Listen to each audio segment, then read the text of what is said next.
आज पीएम मोदी का बर्थडे, मैं कहता हूँ पूरा इंडिया उनको विश कर रहा होगा भाई। ट्विटर पे हर एक जगह पे उनको विश किया गया होगा। जिन्होंने मेहनत की है, इतनी मेहनत, आज इस रुतबे पे पहुंचे। Happy birthday to you. किसको?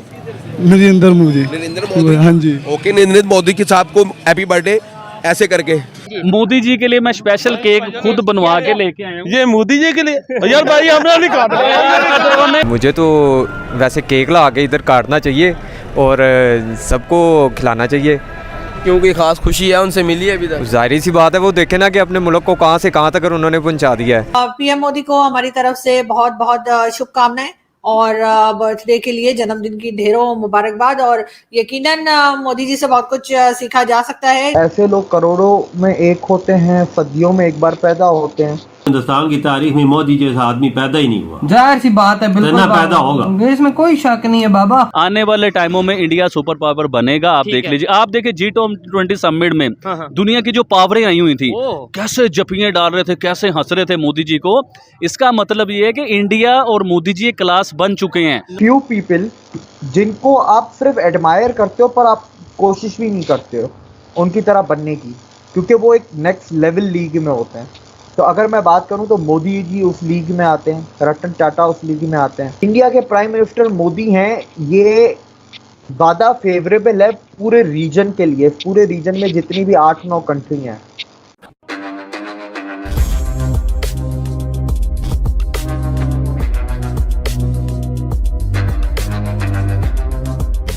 नमस्कार दोस्तों, कल तो हमारे प्रधानमंत्री मोदी जी का बर्थडे था, जहां देश भर में धूमधाम से उनका बर्थडे को बनाया गया। और इसके साथ साथ हमारे प्रधानमंत्री मोदी जी ने अपने बर्थडे के दिन ही एक बड़ा गिफ्ट दिया देश को, और वो ये है कन्वेंशन सेंटर दिल्ली के द्वारका में बनाया गया है यशोभूमि के नाम से।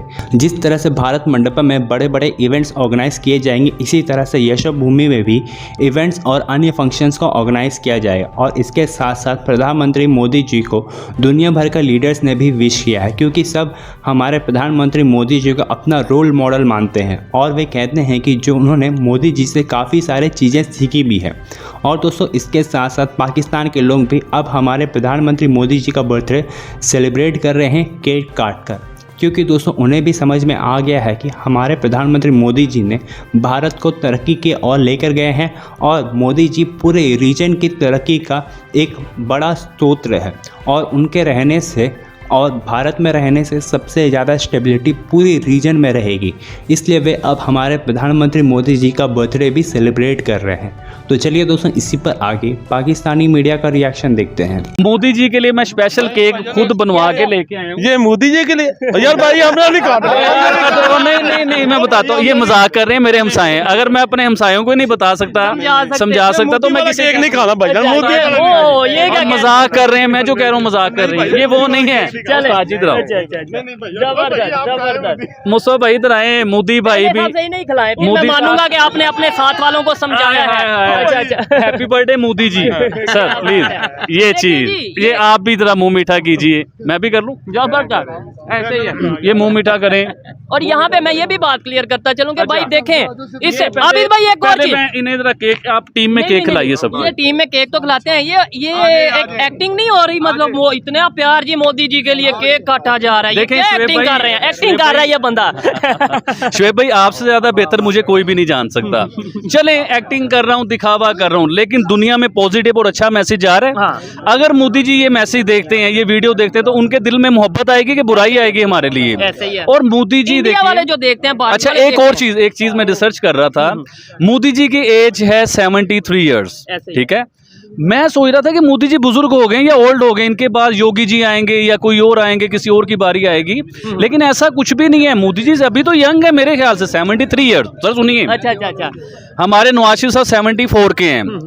अमेरिका के जो बाइडन जो हैं वो तकरीबन 80 इयर्स के हैं। तो मोदी जी तो अभी तो 73 के हैं। अभी एक टर्न्योर, 2 टर्न्योर और पूरा कर। सर देखिए, 2 टर्न्योर में मोदी जी ने इंडिया की तकदीर बदल दी है। दुनिया के 5वें नंबर पे इंडिया आ गया, चांद पे इंडिया पहुंच गया, वर्ल्ड कप इंडिया जीतता है, एशिया कप इंडिया जीतता है, यानी कि दुनिया में नाम G20 समिट इंडिया में होते हैं और कामयाब होते हैं। अगर मोदी जी नेक्स्ट एक टेन्योर और ले लेते हैं, ठीक है। दो, अभी उनकी एज नहीं है इतनी, ठीक है। 2 टेन्योर और ले लेते हैं तो दुनिया का पहले नंबर पे इंडिया आ सकता है सर। इकोनॉमी में दुनिया के पहले नंबर पे इंडिया आ सकता है। तो खैर मतलब अभी मैं तीसरे पे, अगर- सुनिए अगर सर, authentic सुनिए way सर, में सुनिए, बात करें तो अभी उन्हें एक टेन्योर मिलता है, उसमें दुनिया के तीसरे नंबर पे आएंगे। हाँ, वो अगले टेन्योर पे दुनिया के पहले नंबर पे आएंगे और सुपर पावर भी बनेगा। आप मेरी बातों को मजाक समझते हैं। नहीं जब मैंने मजाक सर वाली नहीं सुनिए, देखें, जो प्रॉपर एक स्टडी अगर हम करें तो फिर आइडिया होता है ना कि फर्क बहुत ज्यादा है। अभी जब बहुत मैंने ज्यादा फर्क चाइना है। की बात की ना आज से 1.5 साल पहले कि चाइना से ऊपर इंडिया जाएगा तो लोग हंसते थे, मजाक बनाते थे कि यार ये हम ही जो मुंह में आता है कहीं जाता है। तारीफें करता है। अब हर चैनल, हर यूट्यूबर ये बात कर रहा है कि चाइना की इंडस्ट्रियां जो है ना क्रैप्ट हो रही हैं, चाइना की इंडस्ट्रियां बंद हो रही हैं। आज जैसे कि इंडिया के प्राइम मिनिस्टर नरेंद्र मोदी जी की बर्थडे है, आपके बायोग्राफी के हवाले से, उनकी लाइफ के हवाले से, जब उनका पॉलिटिकल करियर था, उस हवाले से आप क्या कहना चाहेंगे?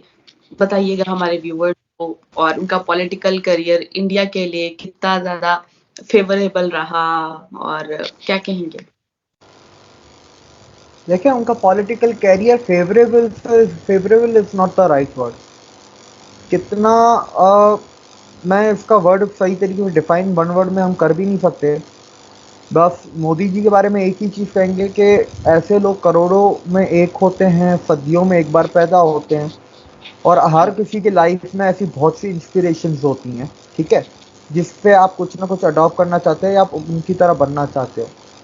सो there are very few people जिनको आप सिर्फ एडमायर करते हो पर आप कोशिश भी नहीं करते हो उनकी तरह बनने की, क्योंकि वो एक नेक्स्ट लेवल लीग में होते हैं। तो अगर मैं बात करूं तो मोदी जी उस लीग में आते हैं, रतन टाटा उस लीग में आते हैं, एक और हैं वो उस लीग में आते हैं, उनका नाम मैं नहीं लूँगा, ठीक है। तो इन लोगों को सिर्फ एडमायर करना चाहिए, क्योंकि उन तक हम पहुंच भी नहीं सकते। उनके 1% चोने 0.1% भी हम लोग नहीं बन सकते उनका। तो हमें सिर्फ एडमायर करना चाहिए। We should not even try to get inspire और कॉपी देम।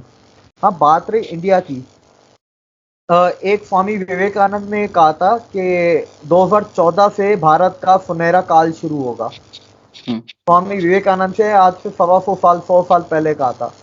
2014 में मोदी आते हैं और आज लिटरल मायनों में अगर हम डेटा को देखें, स्टैटिस्टिक्स को देखें, आप न्यूज़ रिपोर्ट्स को देखें, ग्राफ्स को देखें, इंडिया का सुनहरा काल 2014 से ही शुरू हुआ है। तो वो स्वामी विवेकानंद की जो बात थी वो सच हुई।